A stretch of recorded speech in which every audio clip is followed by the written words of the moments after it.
Kemudian berikutnya, banyak petani tidak memperoleh hasil dan nilai tambah yang layak dari usaha taninya. Jadi untuk hasilnya sendiri itu tadi ya, seperti terkait dengan yang sebelumnya tadi, bahwasanya untuk petani ini belum mendapat keadilan ya dalam harga, misalnya seperti itu, marginnya masih rendah dibandingkan pelaku usaha yang lain, dan nilai tambah dari usaha taninya juga tidak layak, sehingga petani peternak itu tidak memiliki motivasi lagi untuk mengembangkan usaha peternakannya, sehingga usaha ternak dari para peternak di Indonesia menjadi rendah.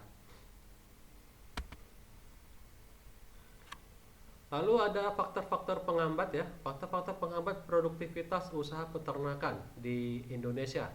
Ada beberapa aspek di sini ya. Ada klimat atau iklim serta lahan peternakan. Baru kemudian ada inovasi teknologi, sarana dan prasarana, kelembagaan, pemasaran, dan dasar hukum dan kebijakan pemerintah. Jadi ada beberapa faktor ya di sini ya.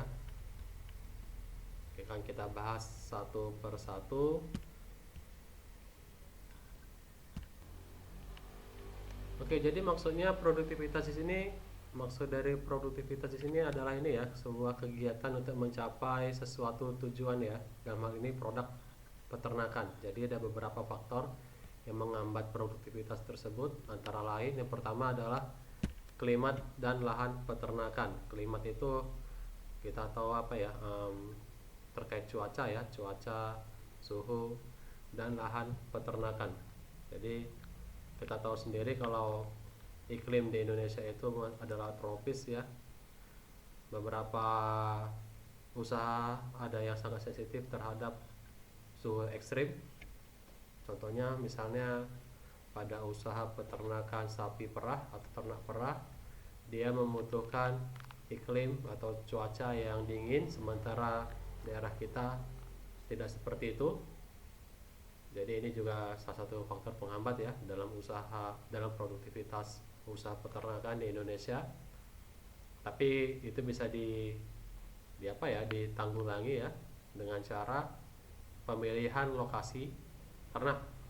Jadi kalau usaha ternak sapi perah itu dia membutuhkan cuaca yang sejuk dingin, itu nanti bisa kita pilih di daerah pegunungan misalnya seperti itu, yang memiliki, atau di daerah perkebunan yang memiliki suhu yang sejuk. Begitu juga dengan lahan peternakan juga. Ini juga sekarang ini kondisinya semakin sempit ya, terutama di daerah padat penduduk. Dia sudah mulai tergantikan. Lahan-lahan peternakan yang ada itu sudah mulai dibangun perumahan, perkantoran, toko, atau hal lain sebagainya, sehingga lahan peternakan saat ini sudah semakin sempit. Ada sebenarnya juga yang luas tapi lebih ke dalam lagi ya. Jadi itu juga masalah juga, terlalu dalam juga tentunya sarana dan prasarananya akan sangat terbatas. Selain itu juga akan jauh dari pasar, yang menyebabkan usaha tersebut nantinya tidak akan berjalan dengan efektif dan efisien. Baru kemudian inovasi teknologi, ini juga masih penerapannya masih cukup kurang di Indonesia, sehingga menyebabkan produktivitas usaha peternakan menjadi rendah. Jadi adanya teknologi ya kebanyakan masih secara tradisional, terutama peternakan rakyat tidak mengandalkan teknologi. Itu nanti akan menyebabkan produktivitinya menjadi terhambat. Kemudian kurangnya sarana dan prasarana yang mendukung usaha peternakan. Nah ini terutama contoh misalnya ternak perah ya. Ternak perah itu produknya adalah susu, yang utama susu. Selain ada banyak lagi sebenarnya produk dari usaha ternak perah, bisa menghasilkan pedet, bisa menghasilkan pupuk. Sapi yang sudah majir ya, atau sudah dikaling, sudah tidak produksi lagi, juga bisa juga di apa dijual untuk sebagai pedaging ya. Tapi ini terutama pada susu lah, misalnya contohnya apabila sarana dan prasarananya kurang, susu itu mudah sekali rusak, produk yang sangat rentan rusak, tidak bisa disimpan dalam waktu yang lama, terutama susu segar dan susu murni ya, sehingga itu sangat mempengaruhi productivity dari usaha ternak. Kemudian kelembagaan juga, kelembagaan yang kurang bagus dari usaha peternakan tentunya itu juga akan menghambat produktivitas dari usaha tersebut ya. Jadi ini peran kelembagaan ini cukup vital ya.